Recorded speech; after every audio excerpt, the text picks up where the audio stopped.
Bien, mesdames et messieurs, nous allons aborder aujourd'hui l'anatomie du péricarde.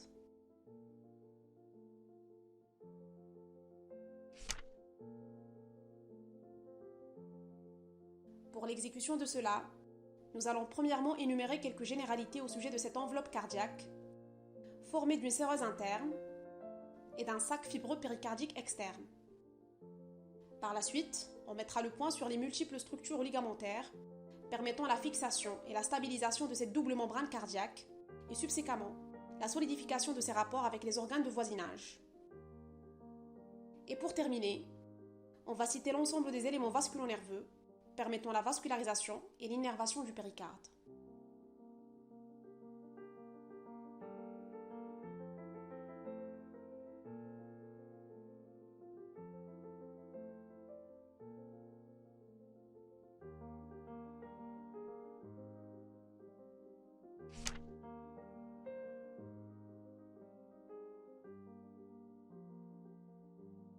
Le péricarde est un sac fibrocéreux qui enveloppe le cœur et une partie des gros troncs vasculaires qui s'y rendent ou qui en partent. Il est formé de deux enveloppes emboîtées l'une dans l'autre. L'enveloppe intérieure, fine et de nature séreuse, appliquée contre le myocarde, les vaisseaux coronaires et la graisse de structure de la superficie. C'est l'épicarde. L'enveloppe extérieure, épaisse, de nature sérofibreuse, constituée d'un feuillet profond séreux et d'un feuillet superficiel fibreux qui envoie des formations ligamentaires vers les parois thoraciques et la base du cou. C'est le péricarde.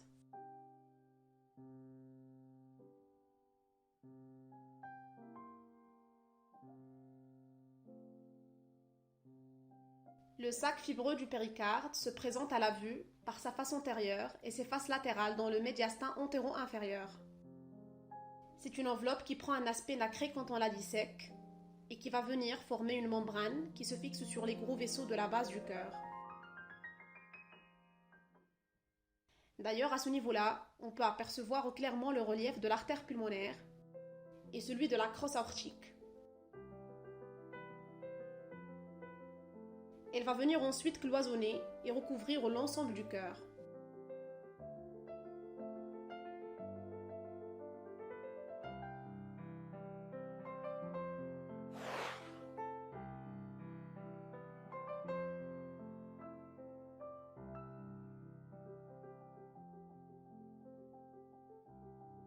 Ce péricarde fibreux constitue une enveloppe résistante et peu extensible autour du cœur. Ce qui explique que lorsque des collections liquidiennes se font à l'intérieur de cette cloison, eh bien ces collections peuvent venir comprimer le cœur, empêchant la contraction cardiaque. C'est ce que l'on appelle une tamponnade. À la face profonde de cette couche de péricarde fibreux va se placer la séreuse péricardique. Cette membrane séreuse présente elle-même deux feuillets.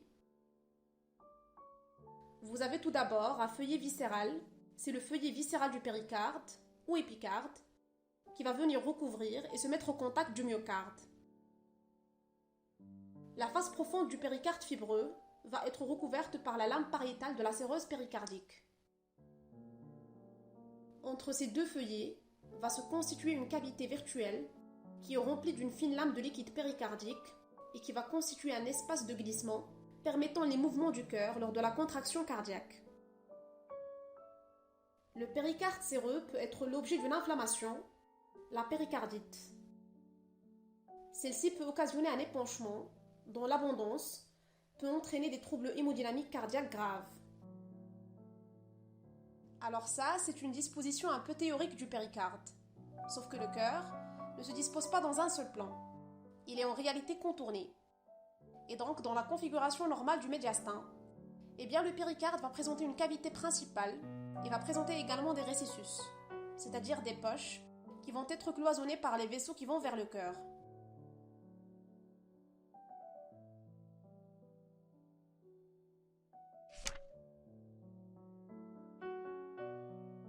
Pour mieux comprendre comment s'organise la cavité péricardique dans le thorax, on va à présent s'attarder un peu plus sur la séreuse péricardique. Ce sac membraneux, transparent, qui enveloppe le cœur et qui est, rappelons-le, formé de deux lames. une lame viscérale superficielle,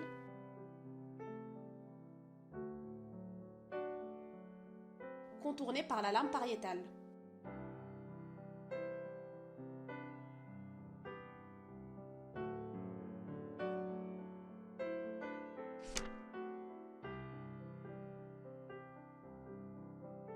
Le feuillet viscéral tapisse les ventricules et se prolonge sur le pédicule artériel du cœur, sur les oreillettes et le pédicule veineux. Il forme ainsi deux gaines autour des vaisseaux de la base du cœur. L'une entoure le pédicule artériel, formé par l'aorte et l'artère pulmonaire, et s'étend sur sa face antérieure jusqu'à l'origine du tronc brachiocéphalique artériel.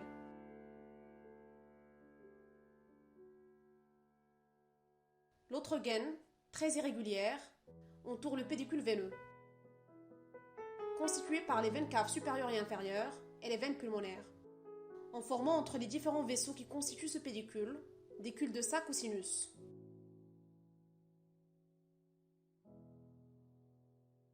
Le plus important de ces sinus s'étend sur la face postérieure de l'oreillette gauche, entre la veine cave inférieure et les veines pulmonaires droites d'une part, les veines pulmonaires gauches d'autre part. On le désigne sous le nom de sinus de Haller ou sinus oblique du péricarde.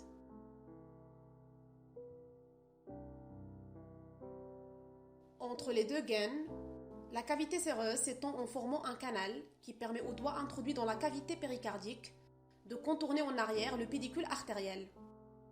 Ce canal est appelé sinus transverse.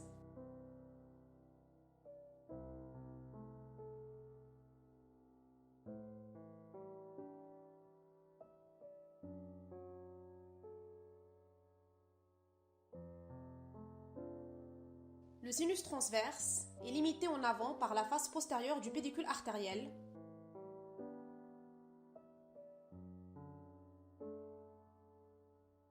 en arrière par la face antérieure des oreillettes et en haut par la branche droite de l'artère pulmonaire.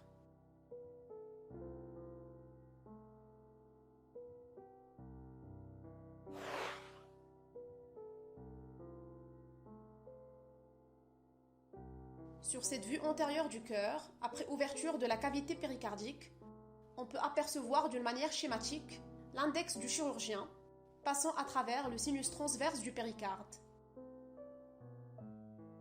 Il correspond à un espace qui va s'immiscer entre la veine cave supérieure, l'aorte et le tronc pulmonaire.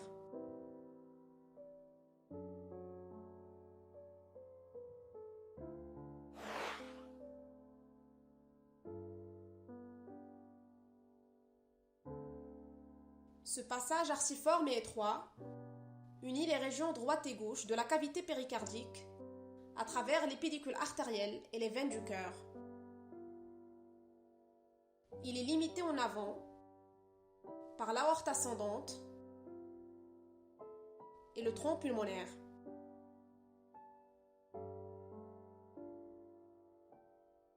En arrière, par la veine cave supérieure et les atriums.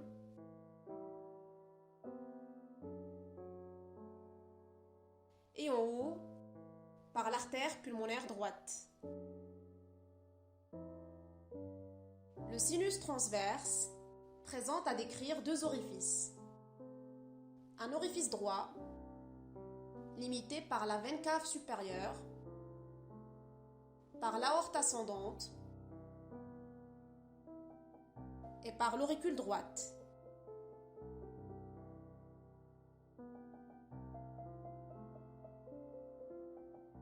L'orifice gauche est limité par le tronc pulmonaire, par l'auricule gauche,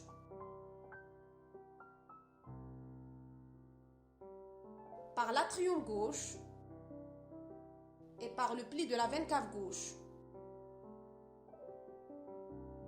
Le pli de la veine cave gauche est un pli de l'épicarde vestigial tendu entre l'artère pulmonaire gauche et la veine pulmonaire supérieure gauche.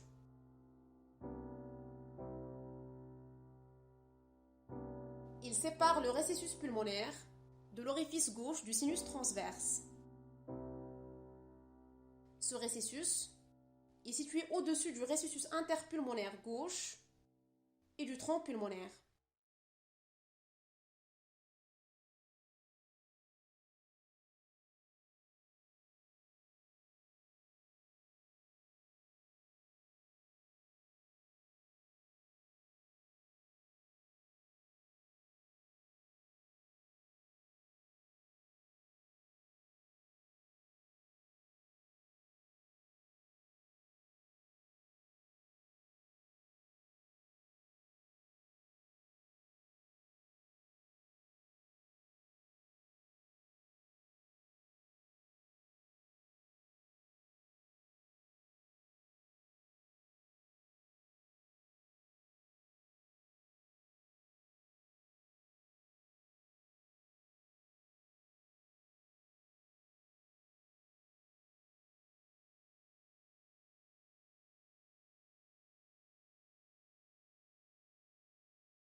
Elle forme un cul-de-sac.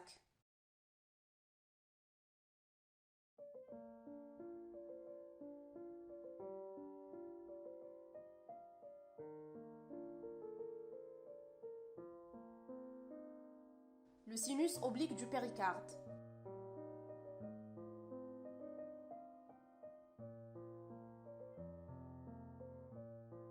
Enfin, la ligne contourne à gauche les veines pulmonaires gauches pour rejoindre l'origine de l'artère pulmonaire gauche.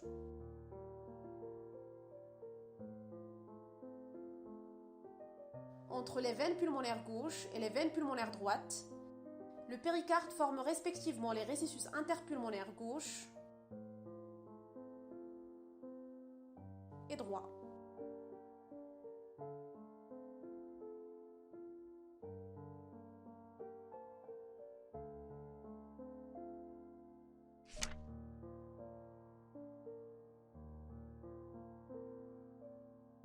Le sac fibreux péricardique correspond à une membrane fibreuse et résistante qui double en dehors le feuillet pariétal de la séreuse péricardique.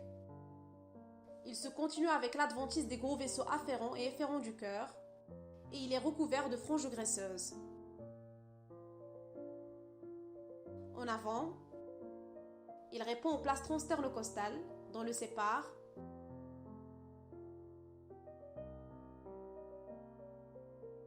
les plèvres et les poumons, et le thymus.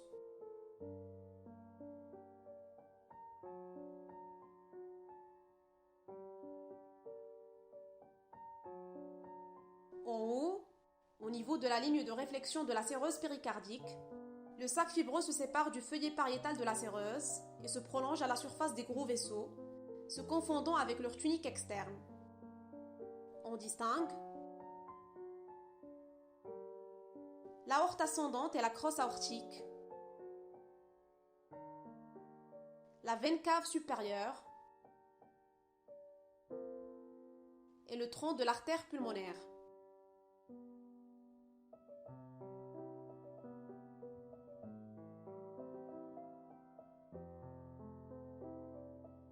En bas, il est en rapport avec le diaphragme.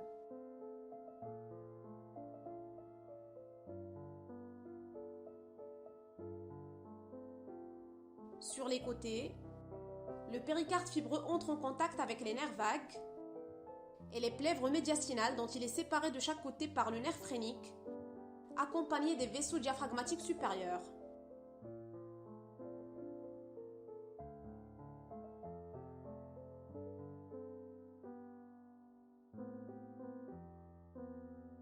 Et pour ce qui est des rapports postérieurs du sac fibreux péricardique, il répond aux organes du médiastin postérieur, c'est-à-dire à l'œsophage qui passe en arrière du sinus oblique,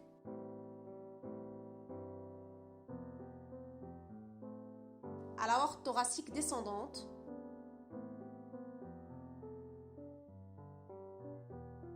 et aux veines azygos.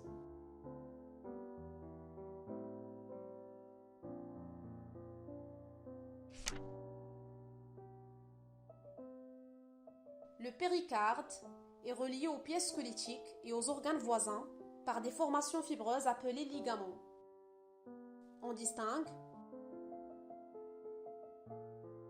les ligaments phréno-péricardiques droit et gauche qui relient les côtés antérieurs droit et gauche de la face inférieure du péricarde à la partie correspondante du diaphragme.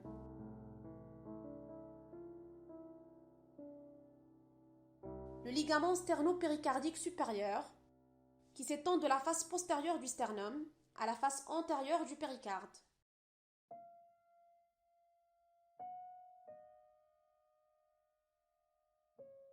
Le ligament sterno-péricardique inférieur ou xyphopéricardique qui va de l'appendice xyphoïde à la partie antéro-inférieure du péricarde.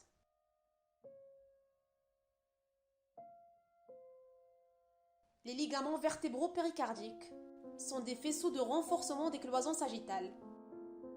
Ils s'étendent de l'aponévrose prévertébrale à la partie supérieure et aux faces latérales du péricarde.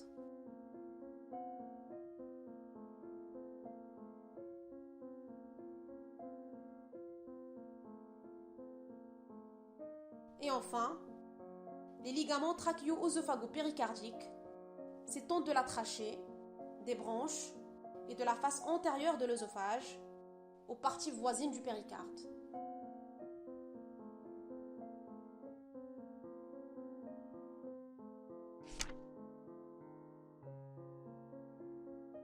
On arrive finalement au dernier point dans notre présentation qui mettra l'accent sur la vascularisation, l'innervation et le drainage lymphatique du péricarde. Pour cela, on commencera par les artères. On traitera ensuite des veines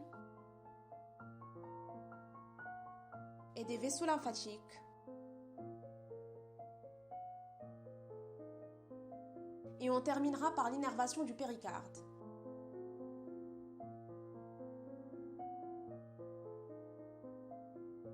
L'irrigation du feuillet pariétal péricardique provient des artères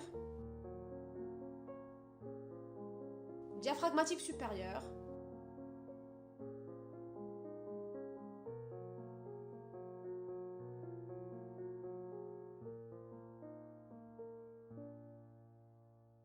bronchique,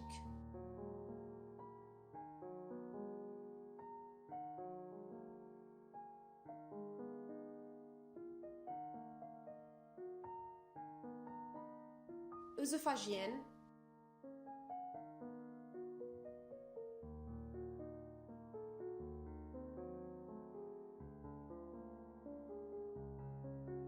et thymique chez le jeune.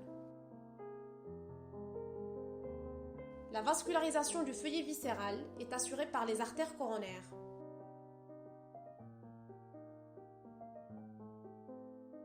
Les veines sont satellites des artères. Les veines du feuillet pariétal se jettent dans la veine azygos et dans les veines diaphragmatiques supérieures.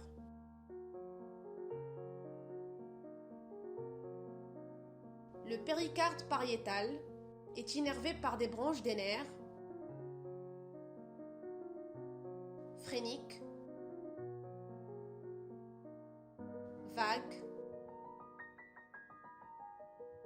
récurrent gauche et de la chaîne sympathique thoracique. Le feuillet viscéral reçoit son innervation du plexus nerveux sous-péricardique.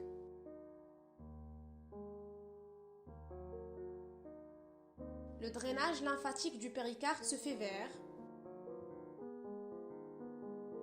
les ganglions médiastinaux antérieurs, les ganglions médiastinaux postérieurs, les ganglions diaphragmatiques et les ganglions intertrachéobronchiques.